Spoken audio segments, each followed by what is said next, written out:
Yenə bütün ustalardan üzr istəyib keçid alaq səhvlərlə dolu mətbəx mebeli videomuza. Biz çox sadə bir mebel istəyirdik, ona görə düşünürdük ki, hər şey çox asan olacaq. Daha səliqəli görünür deyə aspiratorda gizli olanından seçmişdik. Əvvəl kömürlə istifadə eləməyi düşünürdüm, çünki havalandırma deşiyi şkaflardan kənarda qalırdı. Nəysə ki, bu səhvi vaxtında düzəltmək ağlıma gəldi. Qaçıb tez preparator götürdüm kirayəyə və burada kameraya çəkirəm ki, dişlərini qaytaranda rahat təhvil verim. Usta qardaşların köməyi ilə heç nəyə zədələmədən balkona belə bir deşik açdıq və 70'lik plastik turba ilə havalandırmanı çəkdik. Burada da elə bilirəm usta yıxılır, amma Əzraili axtardığını görəndə dedim ki, oynama onunla, oyuncaq deyil. Mətbəxdə üst hissələr nə qədər çətin olsa da, alt hissələr bir o qədər asandır. Bəzi şkafların ölçüləri düz gəlmirdi, ona görə ustalarımız iclas edib qərar verdilər ki, düz gəlməyənləri aparıb kəsib təzədən gətirsinlər. Bəs sizcə bu arada mən boş deyanaramı? Yox, təbii ki də artıq qalan hissələrdən belə bir stol düzəltdim.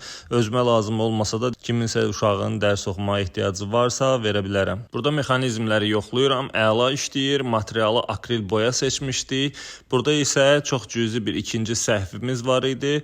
Qapaqların altları 1 sm uzun idi, amma yandakı şkaflar gödək idi. Buna da belə bir əlavə elədik sonradan. Eyni bu materialdan ön divar üçün də rəflər hazırlayacağam. Düşünürəm bir-birini tamamlayıb çox gözəl görünəcək. Artıq mərmərimiz gəlib. Mərmərin görüntüsü çox gözəl olsa da 2 xırda qüsuru var. Onlardan biri bu hissə gərək biraz hündür olardı ki, üstünə axan su yerə tökülməzdi. Sona yaxınlaşdıqca biraz da həyəcanlanırdım. Bu qazın da quraşdırılma videosunu səhifəmdə paylaşmışam. Həm də filtr suyu üçün istifadə oluna bilən qara rəngli belə bir duş başlığı da seçdik. Ustalar növbəti gün gəldilər və karnizləri bağladılar yerinə. O sırada mən də mərmərin ikinci aybını kəşf edirəm. Vanna hissəsində belə bir əyrilik var. Göstərmək üçün bura çay tökmüşəm. Görürsünüz ki, bax yığılır, qalır su. Nəysə ki, belə başlığı çıxardılan kran almışam. Ondan təmizləyirəm, amma yenə də su yığılıb qalır. Bunu da dedilər ki, 2 dəfə isidib düzəldəcəyik. Və sonda gəlib çatdıq işin ən zövqlü hissəsinə. Xırda qüsurlar olsa da ümumi görüntü xoşumuza gəldi. Videonu buracan izləyənlər arasından mebelin neçəyə başa gəldiyini doğru tapan ilk izləyicimə Qəbələdə bir günlük isti hovuzlu ev hədiyyə edəcəm.